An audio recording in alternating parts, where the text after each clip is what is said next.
What's good, guys? I'm John the Chief, and for this video, it's gonna be a opening of 20 plasma casters in Fallout 76 Wastelanders. Now, I was hoping it was gonna be actually on the Gauss minigun, but you don't unlock that till you're at the highest rank of reputation with the Raiders, and sadly, I'm only at Neighborly now. I grinded a ton last night in order to try and reach Neighborly, hoping that's when I would unlock it, and yeah, that's not the case. So, I'm gonna be doing an opening of 20 plasma casters. As you can see, we have all the materials that is necessary to create 20 plasma casters, and we're gonna see what we can get from this. Hopefully we get some really cool weapons. Let's just create 20 right away, and then we'll browse through my inventory, because they actually do not show what you get each time. So opening videos aren't gonna be as cool now, but as you can see, we're gonna get 20 plasma casters and see exactly what they are. Alright, first one. We have anti-armor, VATS hit chance. Ooh, that's actually really good. Oh, anti-armor. Because with the energy buff from before, plus stabilize, this is gonna do a lot of damage that's just full. It already has a high base damage, which is what you want with anti-armor. This actually would be a pretty good weapon. Huh. Okay, I'm gonna keep that. The VATS hit chance is not that great, but the anti-armor is going to be fun to play with. Alright, Berserkers, faster fire rate.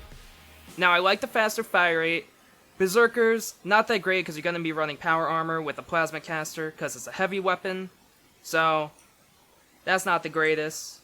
Exterminators, plasma caster. I don't usually mess around with Exterminators. Wow, we only got 2 stars so far. That's a little bit of unfortunate, but it's whatever. Exterminators would have been good if they kept Vault 94 open, but they closed that down, so we're gonna stick with this. Probably that's gonna be scrap. Oh my, Furious. Okay, Furious. Critical shots do 50% more damage and +1 perception. So that's alright. But it has way too slow of a fire rate that you would want to run Furious, because Furious only adds a little bit of damage after every shot, and it takes like 9 shots in order to get max damage. So there's no real point in running Furious on a slow fire rate weapon. Again, Furious, bashing damage, and 50 damage resistance while aiming. This would definitely be scrap. See, now this one is where it would be interesting, because it has the faster fire rate and Furious and 90% weapon weight reduction, so that means I could actually just always have this in my inventory. It weighs next to nothing, so this is a good pocket weapon, but I don't know how useful it would be, to be honest.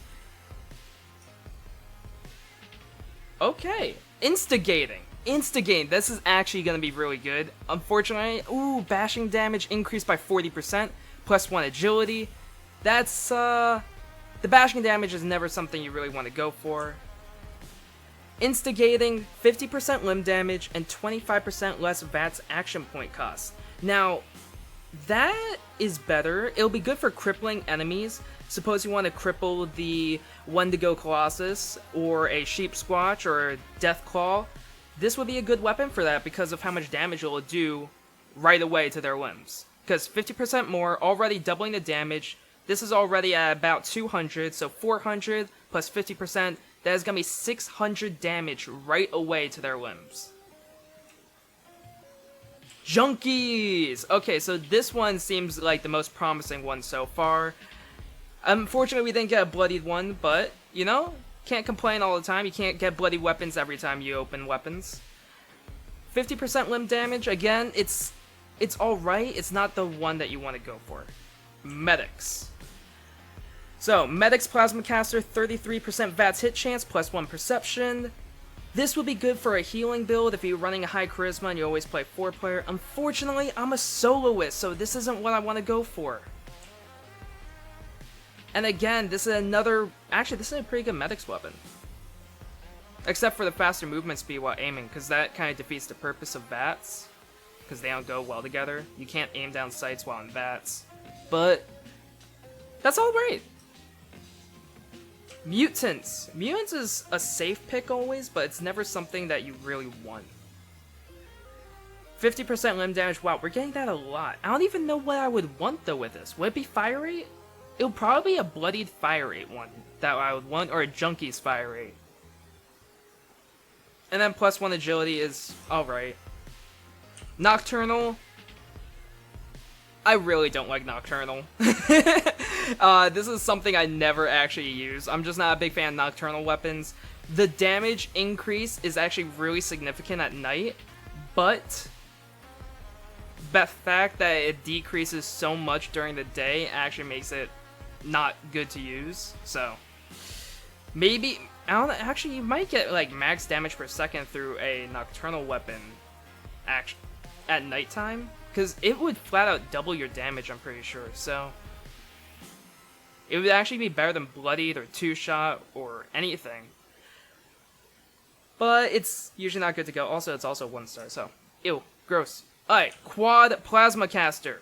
Now this one's interesting. Quad Fire Rate Plasma Caster. Ooh! I wonder if you can actually drop these.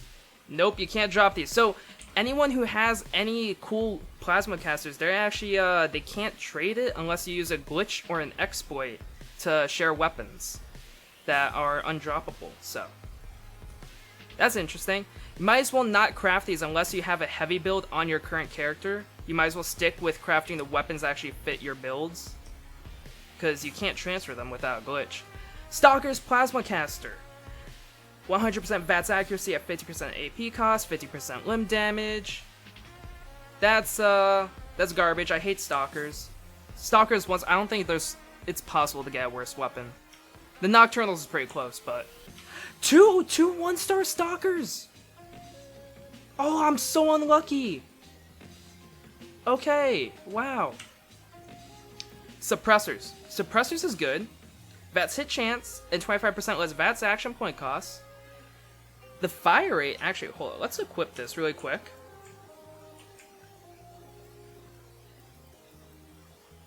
So you can definitely get 1 shot every 3 seconds. So you can maintain the VATS hit. You can maintain the suppressor effect, which is probably the most important. The VATS hit chance will actually help out. It is a pretty accurate weapon. If I added mods, this would definitely be a lot higher, so it's actually not that terrible of a weapon if you're running high agility. So it wouldn't be that bad. And then this is a 1-star suppressor, Plasma Caster. I'll probably have to scrap this. All the 1-stars I'm probably gonna have to scrap. And then the last one is gonna be the 2-shot Plasma Caster, which is actually, that's not bad. That's not bad at all, guys. Look at that. VATS critical shots do 50% more damage, shoots an additional projectile, so that's a flat damage bonus, and then 90% weapon weight reduction. That's actually not that bad. That might be the best one I got here, besides maybe Quad Plasma Caster is better. What's the ammo capacity? Alright, so it's 20, so that means I would have 40 in the mag.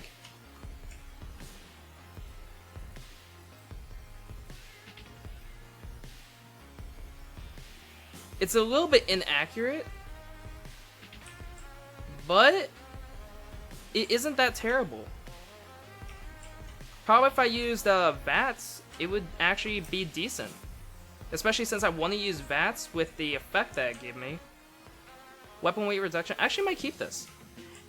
And yeah, that's gonna be it. Alright, now's the time to script some of these. Unfortunately though, I can only get 20 legendary script. So I'm gonna have to, hopefully I can make a little bit more space for myself. Getting rid of some of the ones that I'm never gonna use, like the 1-stars. I think those are all the 1-stars I got. So 4 out of 20 wasn't bad at all. And that takes off a lot of inventory space, because right now, my entire stash box is like nothing but Plasma Casters. This will probably feed my legendary script for quite a while. Now, we'll get into some gameplay of the best ones that we've gotten, which were the 2-shot plasma caster and the quad plasma caster, because those are the best ones. Might as well show those off. Let's put in some power armor and go to town and see what everybody gives us. So here we are. We're gonna show off the 2-shot plasma casters. We're gonna see actually how good this is. I might do a video later on the quad fire rate one, depending on if I can make it work or not. The damage is a little bit lacking, it seems like, but I'm used to using bloodied weapons all the time, so... Oh, that's actually a lot of damage there. Alright, so... Yeah, no, that's inaccurate as shit.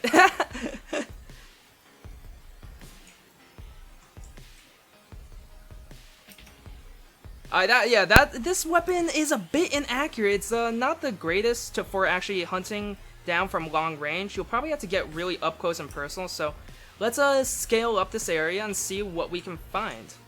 What is that? Okay. Yeah, the accuracy is just really low with this weapon.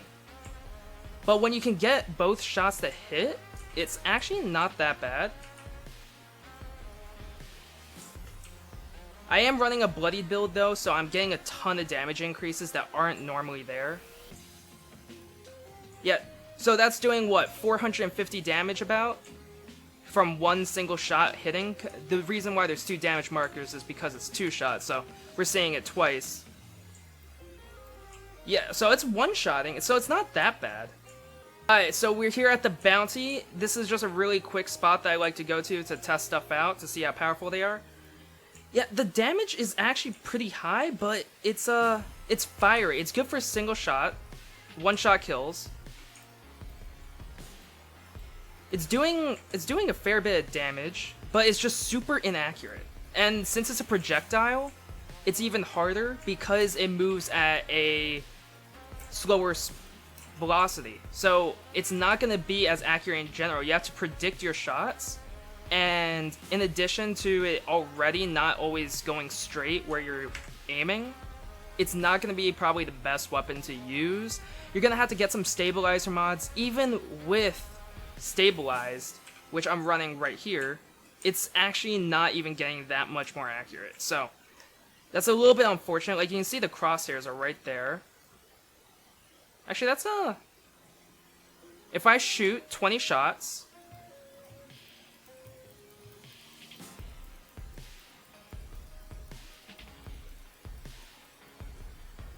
Okay, so it's not that bad for accuracy. But I don't know, it just felt so inaccurate. Maybe it was just me. Maybe I'm just crappy at aiming. Let's test this out at one last place, which is going to be underground with Toga. Hopefully that will actually get us some better stuff. Alright, so we're going to test it last in the Watoga Underground. We entered through the Dollmaker's entrance, so we're going to be immediately in the hotspot where you end the quest line for Beckett. And we're going to see actually what he gives. Like, if these enemies, how difficult they are. Oh, Assaultrons. Okay, so it actually did a decent amount of damage. It's not probably a go-to, but it gets its job done. At the end of the day, a bloodied one would be a lot better. I am used to having bloodied weapons on me all the time. So yeah, this is actually not that terrible in a bloodied build. I could see this just being devastating, though, if I got like a bloodied fire rate version. Because I'd just be able to one-shot everything. Against hordes, though, it's not going to be the best choice that you could be running, because its fire rate is just really, really bad so far. Also, with mods, it would be more accurate again. Is this a weapon that you should go for?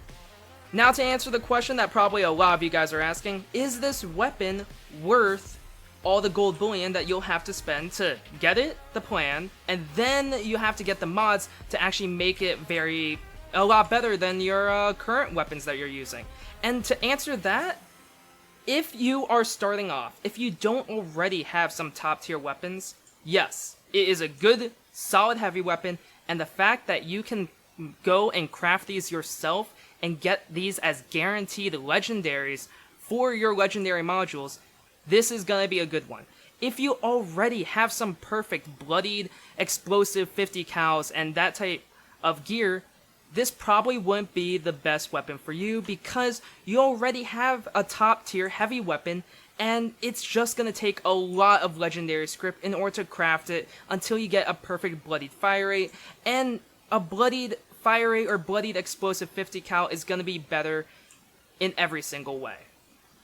So I recommend getting it if you're not too far in the end game. If you already have basically perfect gear, a ton of unyielding armors, you have a perfect Radical's face mask, you already have everything to make you a top tier character, this is probably not going to be a plan for you. You should probably go for Secret Service armor, because that is the one thing that's a very solid upgrade over the other schematics. This weapon is a very good weapon, but it's right now needs a little bit more of a push in the right direction, because it doesn't have the damage or the fire rate to compete with all the other options, such as the 50 cal, the LMG, hell, even a bloodied explosive Gatling laser.